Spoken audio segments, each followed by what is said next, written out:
This genuinely might be my favorite JWST image of at least the last year, and it's up there for my favorite of all time. In this video, I'll talk about exactly what we can see in the image, the tiny, hidden, floating objects within it, how it compares to the older Hubble image of the same patch of space, and try to get across why I think it is so special.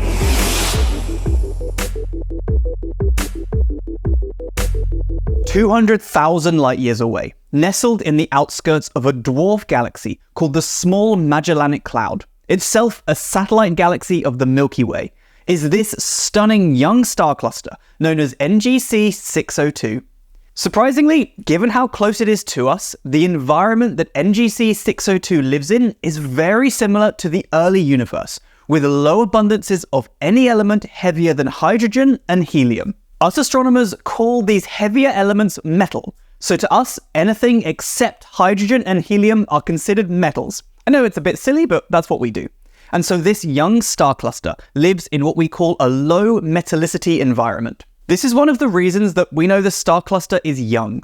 These metals are forged inside stars and sprayed into space when stars die, go supernova, and explode. Since there are low levels of these metals, we know that not too many stars here have been born, lived their entire lives, and exploded. So it must be a reasonably young group of stars. This is cool because it means we can study stars forming here in very different conditions to what is normally nearby to us. And it's very similar to how the first stars would have formed in the ancient universe, which we normally have to study from much further away. So this is a great opportunity to see them up close. Before we talk about the 600 potential extragalactic objects that we've never seen before that are in this image, I want to dive deeper and look at the image up close to try and get across why I think it is so great. First of all, it's the colors and textures in the dust pillars that seem to surround the central cavity of the image. The oranges, greens, blues, and pinks all contrast wonderfully with the jet black backdrop bejeweled with distant galaxies. Just look at how many cool things there are in that background. Like this edge-on spiral galaxy with the big bulge, this interacting pair, and my goodness, this stunning face-on spiral up here in blue is so beautiful. The dark clouds are dense dust that built up these pillars around the edge, and there are several bright stars, complete with the 6 or 8, depending on how good your eyes are, JWST diffraction spikes, because they're so bright. Up here in red, there's even something glowing so bright that we have some big pink diffraction spikes too. And although I'm not 100% sure what it is, I love what it brings to the landscape. To make the point of how incredible it is that we were able to take this detailed image, let's compare and contrast it with a Hubble image from 2017. I'm in no way saying that the Hubble image isn't beautiful, but it's hard for me to think it's as good as the new Webb one. It doesn't have the same beautiful colors here, and is mostly a reddish-brown punctured with bright blue stars. That's the cluster NGC 602 itself near the center. In this Hubble picture, every background galaxy is much fainter, and there are many more of them in the JWST image too. The textures on the pillars and dust clouds pop so much more with JWST, as you'd expect to be fair, and we can see so much more of the dust. And just look at the difference in our friendly galaxy up here that is hanging out near the top. Everything is brighter and more detailed with JWST, and the few stars that are brighter with Hubble almost take away some of the beauty of the landscape, as they dazzle a bit too much.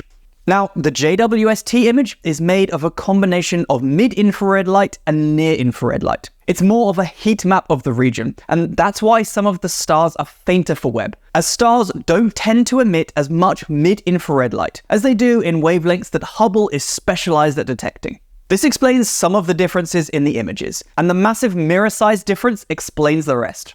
Now though, back to these objects in the image that have never been seen outside our galaxy before. While Hubble could see low-mass stars here, JWST has the power to detect candidate brown dwarfs, objects less massive than stars, and it's the first time we've ever spotted subsolar objects outside of our own Milky Way galaxy. It's not just one either, but a rich population of them hiding inside NGC 602. Brown dwarfs are often referred to as failed stars.